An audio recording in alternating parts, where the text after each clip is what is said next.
Hello दोस्तों, आज के इस थ्योरी सेशन में आप सभी का स्वागत है। इससे पहले मैंने आपको एमएस ऑफिस वर्ड के होम मेनू और इंसर्ट मेनू के बारे में बता दिया था, ठीक है। और तो आज हम लोग एमएस ऑफिस वर्ड में डिज़ाइन मेनू और लेआउट मेनू के बारे में बात करेंगे, ठीक है। तो देखिए, डिज़ाइन मेनू में आते हैं। तो डिज़ाइन मेनू, इस मेनू में दो ग्रुप ब्लॉक है ना, एक डॉक्यूमेंट फॉर्मेटिंग और एक पेज बैकग्राउंड, है ना। अब डॉक्यूमेंट फॉर्मेटिंग है, इसमें भी आपको 6 ऑप्शन दिए गए हैं जो कि कुछ इस प्रकार है ना। इफेक्ट है, पैराग्राफ स्पेसिंग है, सेट एज डिफ़ॉल्ट है, पैराग्राफ स्पेसिंग दिया हुआ है, फॉन्ट्स है, कलर है और थीम है, ठीक है। तो वर्ड की तरफ चलते हैं हम लोग। तो जैसा कि देखिए, यहाँ पे डिज़ाइन है और यहाँ थीम दिया गया है ना। इतने सारे थीम दिए गए हैं आपको। यहाँ कलर है, यहाँ फॉन्ट साइज़ है, यहाँ पैराग्राफ स्पेसिंग दिया गया है, ठीक है। यहाँ इफ़ेक्ट है, इतने सारे इफ़ेक्ट आपको यहाँ पे दिए गए हैं, सेट एज डिफ़ॉल्ट है ना। और पेज बैकग्राउंड में आपको वाटरमार्क है, ठीक है। तो देखिए, वाटरमार्क में भी प्री एडेड वाटरमार्क जो है वो पहले से रहता है। उसके बाद जब नीचे आइएगा तो देखिएगा यहाँ पे कस्टम वाटरमार्क है और रिमूव वाटरमार्क है, ठीक है। अब जो वाटरमार्क होता है, इसमें भी आपको दो विकल्प होते हैं वाटरमार्क के अंदर, ठीक है। वो होते हैं आपको एक पिक्चर वाटरमार्क और एक होता है टेक्स्ट वाटरमार्क। तो पिक्चर वाटरमार्क का उपयोग हम लोग करते हैं जब अपने पेज पर अगर लोगो वगैरह लगाना होगा, ठीक है, तो पिक्चर वाटरमार्क का इस्तेमाल करते हैं। और अगर टेक्स्ट यानी कि लिखा हुआ आपको अगर वाटरमार्क चाहिए तो आप टेक्स्ट वाटरमार्क का इस्तेमाल कर सकते हैं, ठीक है। तो देखिए, इससे क्वेश्चन जो बनता है वो इस तरह से बनता है कि राम जो है वो राज टाइपिंग सेंटर का फॉर्म बनाना चाहता है, ठीक है।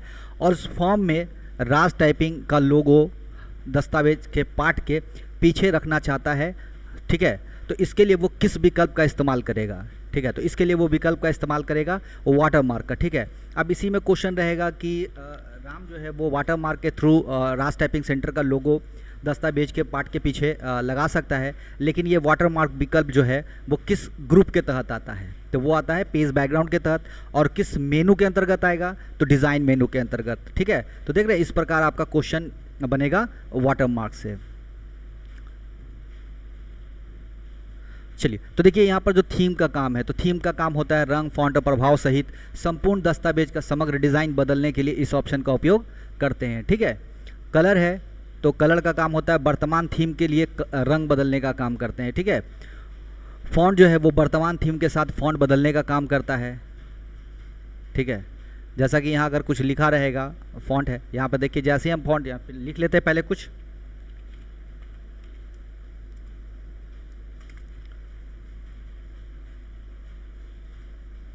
अब देखिए यहाँ पे फॉन्ट पे जाएंगे तो देखिए यहाँ पे फॉन्ट का जो डिज़ाइन है, देखिए वो चेंज हो रहा है ना। और यहाँ पे पहले से प्री एडेड नाम दे दिया गया है फॉन्ट का नाम, और ये काम हम लोग कर सकते हैं फॉन्ट ग्रुप से भी, है ना। लेकिन यहाँ पे क्या क्या प्री डिफाइन जो फॉन्ट का नाम होता है वो सारा यहाँ पे दे दिया गया है। जैसे ही आप इस पर क्लिक करेंगे तो देखिए सारा का सारा जो आपको टेक्स्ट है वो चेंज हो जा रहा है।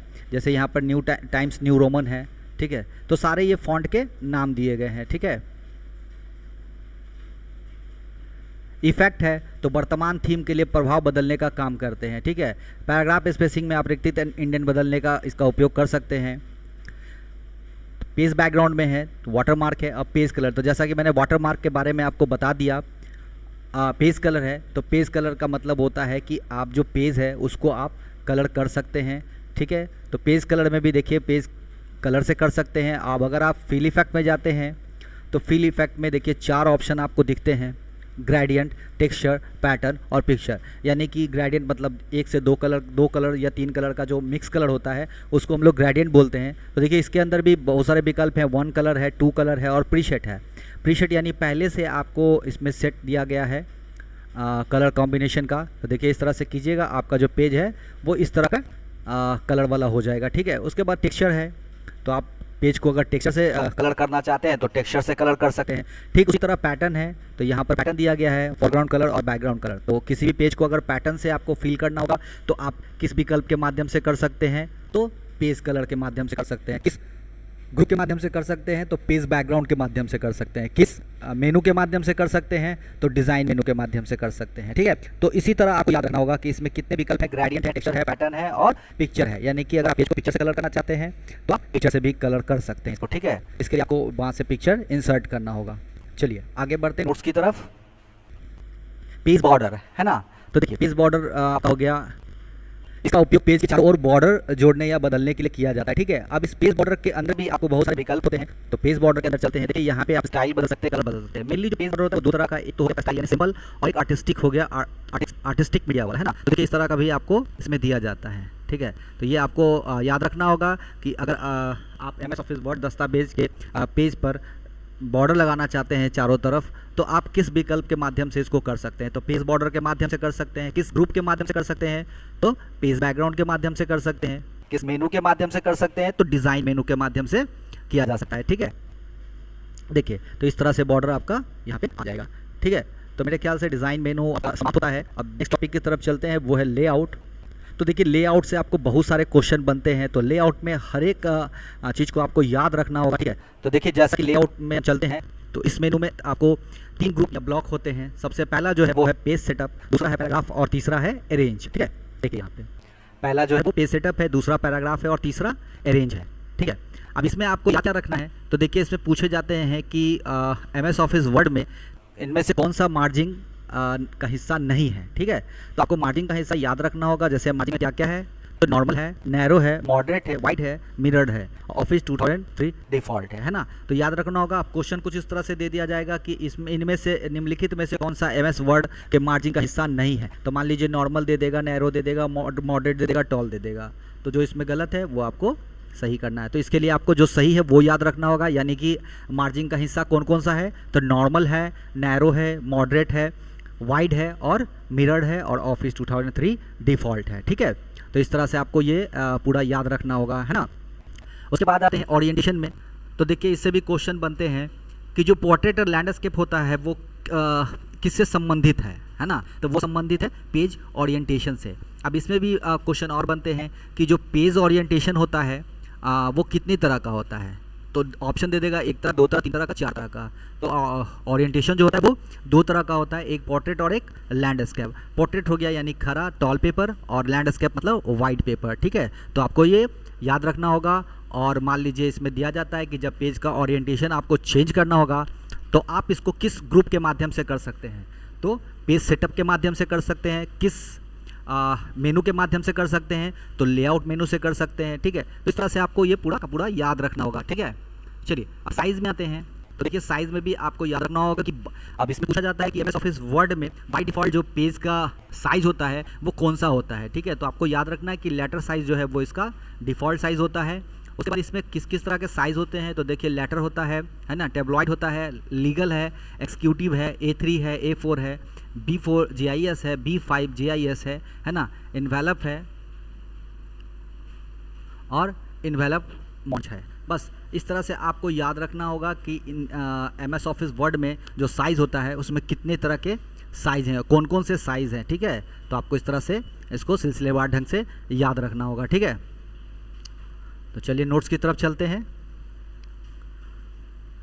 जैसे देखिए मैंने यहाँ पे बाइलिंगुअल हिंदी में भी कर दिया, क्योंकि अगर हिंदी में आप एग्ज़ाम देंगे तो उसमें लिखा रहेगा सामान्य, सकरा, मध्यम, है ना, चौड़ा, प्रतिबिंबित, ठीक है, जो कि प्रीवियस ईयर में पूछ चुका है कि इनमें से कौन सा देखिए इसमें है और नहीं दोनों बनता है ना, कि दे देगा कि इसमें से MS ऑफिस वर्ड का कौन सा हिस्सा मार्जिन से बिलोंग करता है, ठीक है। तब 3 गलत दे देगा, 1 सही दे देगा। तो आपको है और नहीं है दोनों क्वेश्चन इससे बनते हैं, ठीक है। ओरिएंटेशन मैंने बता दिया आपको। साइज़ भी देखिए यहाँ पर लेटर है, अक्षर टैबलॉइड है ना, मुख्तसर, लीगल, कानूनी, एग्जीक्यूटिव, कार्यकारिणी, A3, A4, B4, BS और इन्वेलप, ठीक है। अब बात करते हैं कॉलम की, ठीक है। तो देखिए इससे भी क्वेश्चन रहता है कि MS ऑफिस वर्ड में हाँ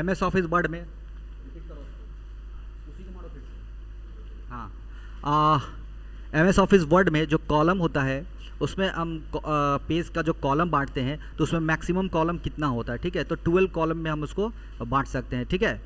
तो देखिए यहाँ पे लिखा हुआ इस विकल्प का उपयोग वर्ड डॉक्यूमेंट में 2 या 2 से अधिक कॉलम बनाने के लिए किया जाता है। हम एक डॉक्यूमेंट में अधिकतम 12 कॉलम बना सकते हैं, ठीक है। तो देखिए कॉलम ब्रेक करके दिखाते हैं हम यहाँ पे आपको।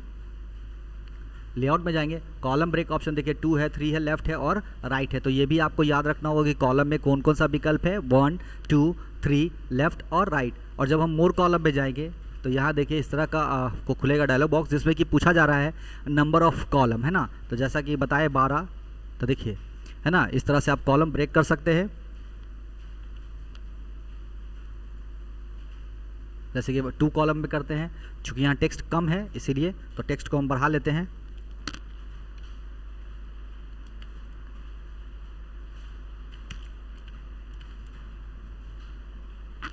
तो देखिए यहाँ पे जो मेरा टेक्स्ट था, जिसको ये बोला जाता है दस्तावेज का पार्ट, वो क्या हो गया, 2 हिस्सा में बदल गया, ठीक है। अब इसका जो बीच वाला गैपिंग देख रहे हैं, इसको भी हम लोग बदल सकते हैं। कॉलम में जाएंगे, मोर कॉलम में जाएंगे और यहाँ देखिए दिया हुआ है कॉलम का विड्थ और यहाँ स्पेसिंग, जो कि अभी 0.5 है, तो बाय डिफ़ॉल्ट है। तो आपको ये याद रखना है कि दे दिया जाएगा कि जब MS ऑफिस वर्ड के दस्तावेज में जब हम पार्ट को 2 हिस्सों में बांटते हैं, तो उसके बीच का जो स्पेस होता है वो डिफ़ॉल्ट साइज़ कितना होता है ना। तो वो कितना है, 0.5, जिसको कि आप बढ़ा भी सकते हैं और घटा भी सकते हैं, ठीक है। तो देखिए जैसे ही मैंने 1 इंच किया, यहाँ पे गैपिंग आपका बढ़ गया, ठीक है। तो इस तरह से आपको याद रखना होगा पूरे चीज़ को। चलिए अब ब्रेक ऑप्शन में जाते हैं। तो देखिए ब्रेक में भी आपको बहुत सारे विकल्प मिलेंगे, page break, column break, text wrapping, है ना, नेक्स्ट पेज, कंटिन्यूस। इसको कहते हैं सेक्शन ब्रेक, यानी किसी भी दस्तावेज में अगर आपका मान लीजिए 6 से 7 पेज है और आप चाहते हैं कि अलग अलग पेज पे अलग अलग बॉर्डर सेट करना, या मान लीजिए हम चाहते हैं कि कुछ पेज का ओरिएंटेशन हम चेंज कर दें, यानी कि अगर 7 पेज टॉल लिया हुआ है, उसमें से हम 2 पेज को वाइड करना चाहते हैं, तो आप सेक्शन ब्रेक का इस्तेमाल कर सकते हैं, ठीक है। चलिए लाइन नंबर है, तो लाइन में अगर आपको नंबर देना होगा, ठीक है, तो इसके लिए आप इस्तेमाल कीजिएगा लाइन नंबर का, जो कि आपको पाया जाता है किस ग्रुप में, तो पेज सेटअप ग्रुप में, है ना। और ये किस से बिलोंग करता है, किस मेनू से, तो लेआउट मेनू से, ठीक है। तो इस तरह से आपको याद रखना होगा। देखिए यहाँ पे हाइपरनेशन है, तो हाइपरनेशन चालू करें, जो वर्ड को शब्दों के अक्षरों के बीच की रेखाओं को तोड़ने की अनुमति देता है, ठीक है। अब अरेंज ग्रुप है, यानी कि सबसे लास्ट वाला जो 3rd ग्रुप है, उसकी बात करते हैं अरेंज ग्रुप की, ठीक है। तो देखिए यहाँ पे पोजीशन है, रैप टेक्स्ट है, ब्रिंग टू फॉरवर्ड है, सेंड बैकवर्ड है, सेक्शन पेन है, ठीक है, अलाइन है, ग्रुप है और रोटेट है, ठीक है। तो देखिए पोजीशन इसलिए अभी डिसेबल है क्योंकि पोजीशन जो है वो आपको जब शेप रहेगा, यानी कि कोई ऑब्जेक्ट रहेगा, तभी वो दिखाएगा, ठीक है। तो चलिए हम ऑब्जेक्ट ला के आपको दिखाते हैं। जैसा कि हम इंसर्ट मेनू में चलते हैं और यहाँ पर से हम शेप कुछ शेप ले लेते हैं।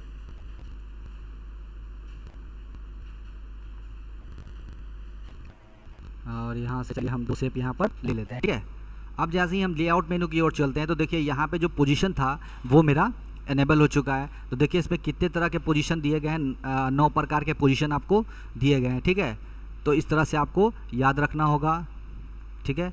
देखिए यहाँ पर ये पोजीशन आपका शेप का चेंज हो रहा है। अब रैप टेक्स्ट है, तो देखिए रैप टेक्स्ट है भी बहुत सारे विकल्प है इसमें, स्क्वायर है, टाइट है, थ्रो है, टॉप एंड बॉटम है, बिहाइंड टेक्स्ट है, इन फ्रंट ऑफ टेक्स्ट है ना, एडिट रैप पॉइंट्स है, ठीक है। तो आपको याद रखना होगा इस तरह से, क्योंकि पिछले बार जो प्रीवियस 2019 में क्वेश्चन पूछा गया था, उसमें पूछा गया था कि एक कहानीकार है जो अपनी कहानी को लिख रहा है और उस कहानी के दस्तावेज के बीच में वो फ़ोटो को इंसर्ट करना चाहता है, यानी फ़ोटो को रखना चाहता है, तो वो किस विकल्प के माध्यम से उसको रख सकता है। तो वो किस विकल्प के माध्यम से रखेगा, रैप टेक्स्ट के माध्यम से, ठीक है।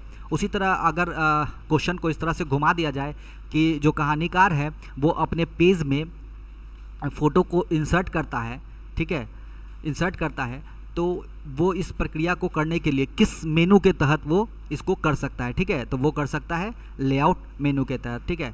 अब इसमें भी रहेगा कि मान लीजिए कहानीकार जो है वो दस्तावेज के पार्ट के नीचे रखना चाहता है अपने फिगर को, है ना, दस्तावेज के पार्ट के नीचे, तो वो किस विकल्प उप विकल्प का इस्तेमाल करेगा, तो वो करेगा बिहाइंड टेक्स्ट, ठीक है।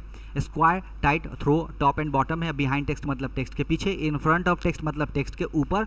स्क्वायर और टाइट में अंतर होता है, इसलिए कि जब स्क्वायर और टाइट दोनों जो है वो एक जैसा लगेगा चेंज तब होता है जब आप इस किसी पिक्चर को आप शेप के अनुसार ढाल देंगे, ठीक है। जैसे कि मान लीजिए यहाँ एक रेक्टेंगल दिया हुआ है ना, और ठीक है, तो अगर मान लीजिए इस शेप में अगर हम कोई पिक्चर इंसर्ट कर देते हैं, ठीक है, और जब हम टाइट करेंगे तो टेक्स्ट जो है वो मेरा अरेंज हो जाएगा इसके अनुसार। चलिए तो हम यहाँ पे टेक्स्ट ले आते हैं, दिखा देते हैं आपको।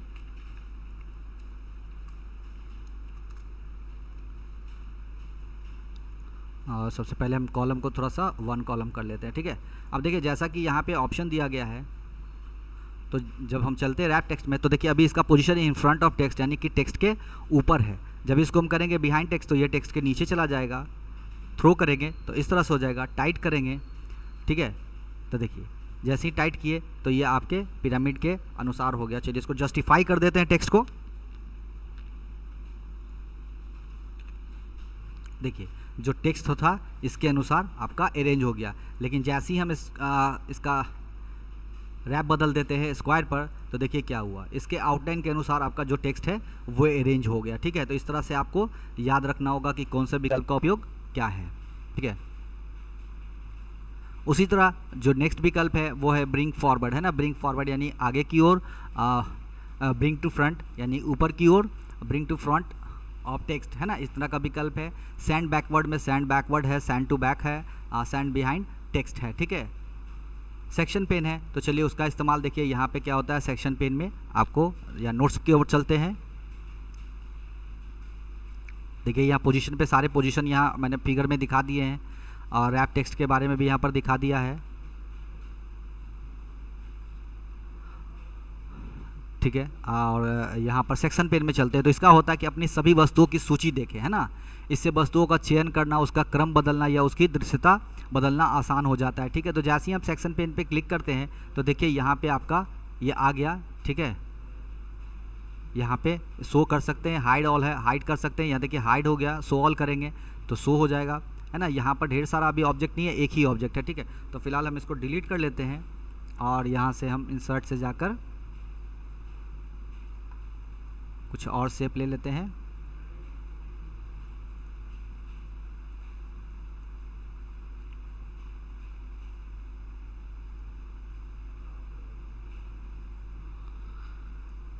देखिए अब यहाँ पर आप देखिए क्या हुआ, जितनी हम यहाँ पर शेप लिए उस सारी की सूची यहाँ पे बन गई है। अब हाइड ऑल करेंगे तो पूरा का पूरा एक बार में हाइड हो जाएगा। शो ऑल करेंगे, शो हो जाएगा, देखिए, है ना। इसको सेलेक्ट करेंगे तो यहाँ से ये हाइड हो जाएगा। इसको सेलेक्ट करेंगे तो ये सेलेक्ट हो जाएगा। इस पर क्लिक करेंगे तो वो हाइड हो जाएगा, ठीक है। तो इस तरह का काम आप सेक्शन पेन से कर सकते हैं, ठीक है। चलिए नेक्स्ट टॉपिक की तरफ चलते हैं, वो है अलाइन, है ना। अलाइनमेंट हम लोग पढ़ चुके हैं। तो देखिए अलाइनमेंट में कितने सारे विकल्प दिए गए हैं आपको।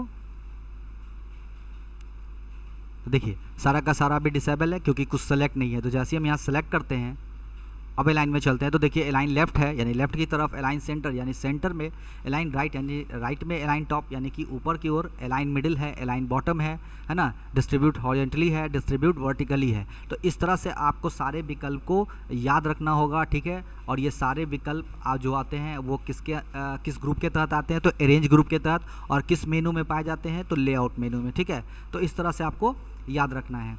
अब यहाँ जो नेक्स्ट ऑप्शन है देखिए ग्रुप है, तो ग्रुप अभी क्या है, यहाँ पे शो नहीं हो रहा है क्योंकि ग्रुप के लिए मिनिमम 2 ऑब्जेक्ट का सेलेक्ट होना ज़रूरी है। तो हम लोग चलते हैं होम मेनू की तरफ और सेलेक्ट की ओर, सेलेक्ट ऑब्जेक्ट ले लेते हैं और यहाँ से हम सारे ऑब्जेक्ट को सेलेक्ट कर लेते हैं, ठीक है। अब यहाँ देखिए जैसे ही यहाँ पे हमने तीनों ऑब्जेक्ट को सेलेक्ट किया तो ये क्या हुआ, यहाँ पे ग्रुप ऑप्शन इनेबल हो गया, ठीक है। तो देखिए यहाँ पर ग्रुप कर सकते हैं आप इस तरह से। तो ये सभी ऑब्जेक्ट क्या हुए, एक साथ बंध गए हैं, ठीक है। देखिए यहाँ पे ग्रुप हो गया ये। तो यानी कि जब क्वेश्चन बनेगा कि 2 से अधिक ऑब्जेक्ट को जब अगर आपको एक साथ सम्मिलित करना होगा तो आप किस विकल्प के माध्यम से इसको कर सकते हैं, तो ग्रुप के माध्यम से कर सकते हैं। और किस ये ग्रुप विकल्प जो है वो ग्रुप विकल्प जो है वो किस ग्रुप के तहत आता है, तो अरेंज ग्रुप के तहत आता है, ठीक है। और भी पूछा जा सकता है कि ये जो ग्रुप होता है वो किस मेनू में पाया जाता है, ठीक है। तो वो होता है लेआउट मेनू में, ठीक है। देखिए तो इस तरह से आपको याद रखना है। अब इस सारे ऑब्जेक्ट को अगर आपको अलग अलग करना है तो ग्रुप ऑप्शन में जाकर ही अनग्रुप करेंगे तो सारा ऑब्जेक्ट जो है वो आपका अलग हो जाएगा। अब यहाँ रोटेट है, ठीक है। तो देखिए इससे भी क्वेश्चन बनते हैं कि जब हम ऑब्जेक्ट को सेलेक्ट करते हैं तो एक पीला वाला जो पॉइंट बनता है वो क्या होता है, ठीक है। तो वो एडिट पॉइंटर है एडिट करने के लिए, ठीक है। इस तरह से आप एडिट कर सकते हैं। ठीक ऊपर जो ये बन रहा है ये आपका रोटेशन पॉइंट है, तो आप इससे पिक्चर को रोटेट कर सकते हैं। सेम विकल्प यहाँ रोटेट ऑप्शन में रहता है, तो देखिए rotate right 90, rotate left 90, flip vertical, है ना, फ्लिप हॉरिजॉन्टल। और मोर रोटेशन ऑप्शन में जब जाएंगे तो इस तरह का डायलॉग बॉक्स आएगा जिसमें कि आपको 3 विकल्प मिलते हैं, पोजीशन, टेक्स्ट रैपिंग और साइज़, है ना, जो कि बाहर भी है आपका टेक्स्ट रैपिंग, पोजीशन बाहर भी है, साइज़ यहाँ पे दिया गया है, ठीक है। अब यहाँ देखिए आप इसका हाइट और विड्थ यहाँ से चेंज कर सकते हैं, और रोटेशन अभी 3 डिग्री पर है। यहाँ से रोटेशन अगर आप चेंज करना चाहते हैं तो यहाँ से रोटेशन इसका चेंज कर सकते हैं, ठीक है। तो आज की वीडियो के लिए इतना ही। आज मैंने आपको डिज़ाइन और लेआउट पढ़ा दिया है। नेक्स्ट सेशन में मैं आपको मेलिंग पढ़ाऊंगा, क्योंकि मेलिंग से क्वेश्चन कुछ ज़्यादा बनते हैं, ठीक है। तो अगर आपको मेरा ये वीडियो अच्छा लगा हो तो मेरे वीडियो को लाइक शेयर करना ना भूलें, और साथ ही साथ अगर आप मेरे चैनल पे नए हैं तो मेरे चैनल को सब्सक्राइब करना ना भूलें, और साथ ही बेल आइकन पे भी क्लिक करें ताकि मेरा आने वाला वीडियो का जो इन्फॉर्मेशन है वो आप तक पहुँच सके, ठीक है। तो धन्यवाद।